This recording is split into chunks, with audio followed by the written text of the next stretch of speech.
Krishna, Hare Krishna, Krishna Krishna, Hare Hare, Hare Rama, Hare Rama, Rama Rama, Hare Hare.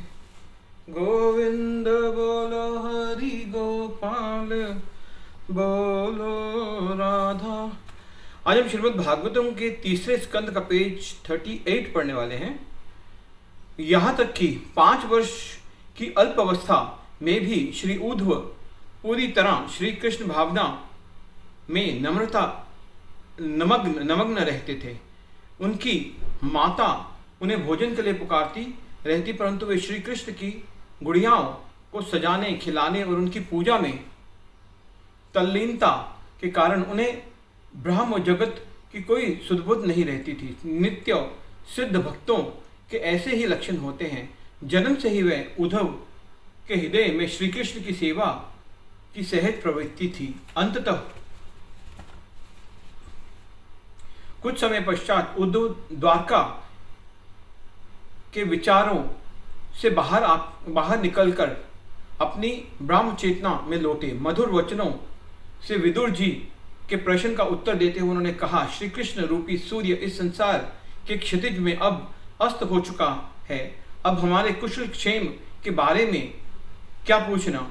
यह जगत अब भाग्य विहीन हो चुका है और सबसे अधिक भाग्यविहीन तो यादव हैं। जिस प्रकार मछलियां चंद्रमा के समुद्र से जन्म लेने के कारण उसे अपने ही परिवार वाला मानने लगती हैं, उसी प्रकार हम भी श्री कृष्ण को अपना संबंधी मानकर ये नहीं समझ पाए कि वे पूर्ण पुरुषोत्तम भगवान थे।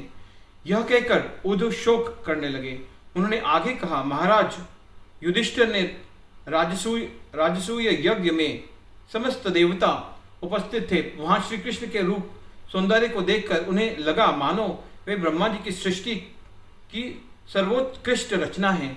श्री कृष्ण को कंस के भय से व्रज में छिपाकर रखा गया और बाद में उन्हें मथुरा से भागकर समुद्र में अपना निवास बनाया। मैं जब इन भ्रामक घटनाओं पर विचार करता हूं तो मेरा मन व्यथित हो जाता है। वास्तव में उद्धव श्री कृष्ण की लीलाओं से भ्रमित नहीं थे, अपितु वे अपने प्रिय स्वामी की विरह से व्यथित थे। उद्धव ने विदुर से कहना जारी रखा, श्री कृष्ण ने अपने माता पिता देवकी वसुदेव से क्षमा मांगी कि वृंदावन में होने के कारण वे उनकी सेवा नहीं कर सके।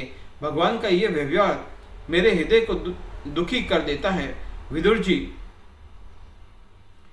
आपने तो स्वयं देखा है कि यद्यपि शिशुपाल श्री कृष्ण से द्वेष करता था, फिर भी उन्होंने उसे ब्रह्म ज्योति में विलीन होने वाली मुक्ति प्रदान की। यह मुक्त विरले योगियों की ही को ही प्राप्त हो पाती है।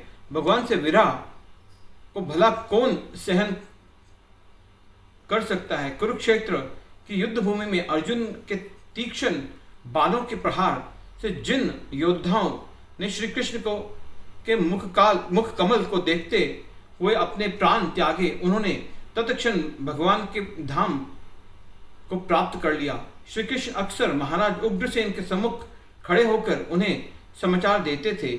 महाराज, आपकी प्रसन्नता के लिए मैं ये बताना चाहता हूँ, पूतना राक्षसी श्री कृष्ण को हलाहल विष द्वारा मारने की इच्छा से आई, परंतु भगवान ने उसे माता के स्तर प्रदान कर दिया। इसलिए श्री कृष्ण के अतिरिक्त अन्य कौन है जिसका मैं आश्रय लूं।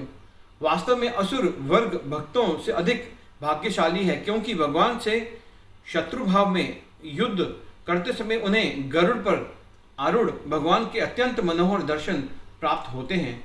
वास्तव में असुर कभी भी भक्तों की बराबरी नहीं कर सकते, परंतु यहाँ उद्धव भगवान श्री कृष्ण से विरह की तीव्र भावनाओं का अनुभव कर रहे हैं। वे सोच रहे हैं कि अपनी मृत्यु के समय साक्षात भगवान को नहीं देख पाने के कारण उन्हें इसी भौतिक संसार में रहना पड़ेगा। दूसरी ओर जिन असुरों ने भगवान के हाथों मृत्यु प्राप्त की थी, वे पहले से ही चिन्मय आकाश में पहुंच चुके हैं। इसलिए असुर तत्पश्चात विदुर जी के हृदय में कृष्ण कथा सुनने की ज्वलंत उत्कंठा देखकर उद्धव ने श्री कृष्ण को 11 वर्षों तक वृंदावन में की गई लीलाओं तथा मथुरा एवं अन्य द्वारका लीलाओं को सुनाया।